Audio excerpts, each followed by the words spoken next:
एक धक्कादायक बातमी आपल्या समोर येते. भाजप कार्यकर्त्यावर गोळीबार, खासगी चौकारीतून घटना घडल्याची माहिती. कोल्हापुरात खळबळ. महाराष्ट्रात गोळीबाराच्या घटना सुरूच आहेत. आता कोल्हापूरमधून एक मोठी घटना समोर येते. कोल्हापुरात भाजप कार्यकर्त्यावर गोळीबार झाल्याची घटना घडलेली आहे. या घटनेनं मोठी खळबळ उडाली आहे.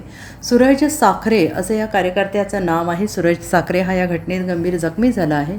खासगी चौकारीच्या वादातून हा गोळीबार झाल्याची माहिती समोर येते. भाजप कार्यकर्ते असलेले सूरज साखरे यांच्यावर दोघांनी गोळीबार केल्याची माहिती समोर येते. कोल्हापूरच्या नवी वाशी नाका परिसरात ही थरारक घटना घडलेली. या घटनेमध्ये सूरज साखरे हे किरकोळ जखमी झाल्याची माहिती समोर येते. दरम्यान त्यानंतर तातडीनं सूरज यांना उपचारासाठी एका खाजगी रुग्णालयात दाखल करण्यात आले. मिळत असलेल्या माहितीनुसार सूरज यांच्यावर याआधी देखील काही गुन्हे दाखल झाल्याची माहिती समोर येते आहे. खाजगी चौकारीच्या वादातून हा हल्ला झाल्याचा अंदाज व्यक्त करण्यात येतो आहे. या घटनेनं मोठी खळबळ उडाली आहे.